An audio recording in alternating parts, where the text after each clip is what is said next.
Oh hey guys, I'm Bodhi the Bike Whisperer from Boulder. Eddie the expert rides his suspension locked out at all times, so I'm here to open your minds to some suspension tuning the natural way.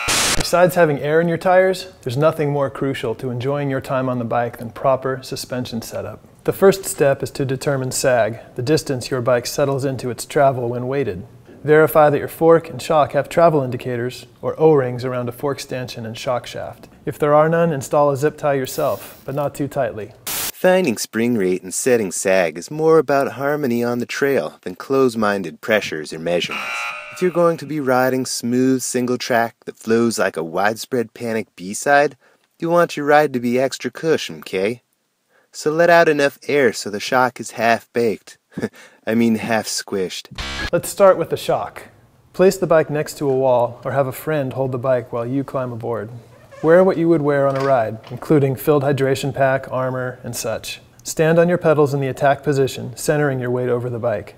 Gently bounce a few times, then slowly reach down and push the travel indicator up against the shock body without compressing the shock. Slowly dismount the bike, moving forward so you don't compress the shock. With your air pressure set properly, your travel indicator should move 20 to 30% of the shock stroke or exposed shock stanchion. Longer travel bikes may need more sag, right around 35%. Increase or decrease air pressure 5 psi at a time until proper sag is achieved. Write down the air pressure figure that it took to reach the proper sag point for your bike. Some quick suspension tips. Patchouli is a killer substitute for stock fork oil. If you find yourself in Vermont, natural maple syrup can work really well too. For a coil shock, unscrew the shock preload collar all the way and retighten just to the point where you feel resistance from the spring. Now measure the uncompressed eye-to-eye shock length. Then subtract the compressed eye-to-eye length and you'll have your sag. You'll need a helper to measure the compressed shock length.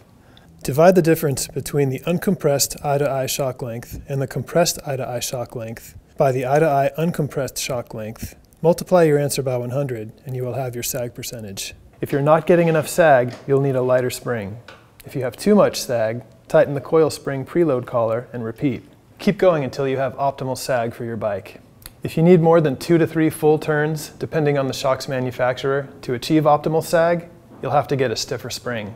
Setting sag on your fork follows the air shock procedure, comparing the total exposed stanchion to the amount that the travel indicator moved. Be sure to dismount the bike rearward so as not to compress the fork. Now that we've got our spring rates dialed in, it's time to set rebound damping. Rebound and compression dampening are an organic byproduct of galactic energies emitting from the universe. For sunny trails or southern exposed slopes, you'll want to slow down that rebound because the shock oil heats up faster, responding to the solar energies, okay?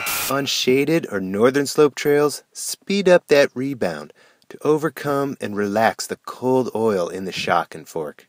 Less damping, turning the adjuster counterclockwise, means the shock or fork will return from compression faster, and vice versa. If your rebound is too fast, you'll get a skittish bucking ride.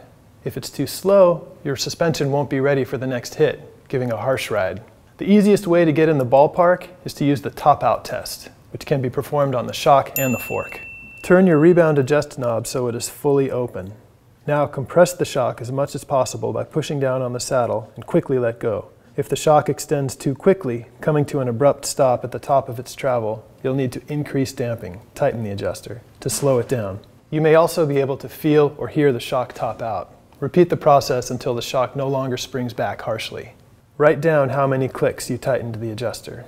Another method is to ride off a curb while standing, gradually increasing rebound damping until your shock compresses and returns without bouncing. Repeat the top-out process on your fork, pressing down on the handlebars instead of the saddle. You will most likely need to fine-tune your rebound 1 or 2 more clicks on the trail. Warm your bike suspension up the night before a ride with a killer Grateful Dead live set. If the front or rear of the bike bucks or seems jumpy, increase the appropriate damping a click to slow the rebound down. If the bike seems like it's overly harsh through successive hits, speed up the rebound a click so the suspension will be able to extend for the next impact. When you get home, write down your changes. It's best to err on the slow side of rebound for the shock so you won't get bucked, and on the fast side for the fork so it won't pack up and throw you over the bars. A general guideline is to set your rebound damping 1 to 2 clicks faster for trails with small high-frequency bumps and 1 to 2 clicks slower for trails with big hits and bottom outs. Compression dampening is affected most by moon phases, okay? I find I'm one with my bike the most if my dampening is open during a waxing crescent and closed during the waning moon phases. During harvest moons or blue moons, I suggest not riding at all due to maximize conflicting forces between gravity and lunar radiation. Compression adjustments are more involved and require time on the trail to dial in. Not all suspension components feature compression adjustments. Most trail components offer low speed adjustment, and DH components offer separate high and low speed adjustability. Speed refers to how fast the damper shaft is moving. So high-speed compression handles big square-edged hits and bottom outs, while low-speed compression affects pedaling platform, ride height in corners, and brake dive. It's helpful to think of low-speed compression damping as a blow-off threshold to access the high-speed damping. My favorite way to set up compression damping is to back the damping all the way off, loosen the adjuster knob, and get out on the trail, paying attention to specific ride characteristics, which apply both to the fork and the shock. First, if you find yourself bottoming out harshly or too often, increase high-speed compression damping by tightening the adjuster knob.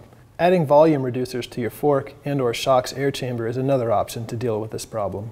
This will increase the spring rate at the very end of the travel, possibly preventing bottom out. If you get to the point in your testing where you're never using all the travel and your ride feels harsh, back off the high-speed compression damping. Making sure your suspension dials and knobs are visually lined up can provide better harmony on the trail, regardless of setting. Avoid red forks at all costs, okay? They have negative energy on the trail and can even frighten wildlife. For low-speed damping adjustment, focus on brake dive and ride height as an indicator of your fork's low-speed compression adjustment. If the fork compresses excessively when braking or when driving through turns, increase low-speed compression damping until ride height remains stable and brake dive is under control. For your shock, small bump compliance and pedal bob will direct you in adjusting your shock's low-speed compression. If your shock is not absorbing small bumps, try decreasing low-speed damping. Increasing low-speed compression damping may help to reduce pedal bounce. It's important to record all your suspension settings. This lets you see how your changes affects your bike's behavior, and it gets you back to the sweet spot if somehow your settings are altered. Once you finalize your settings, you might write them on pieces of tape affixed to your fork and shock, so you'll always know where you should be.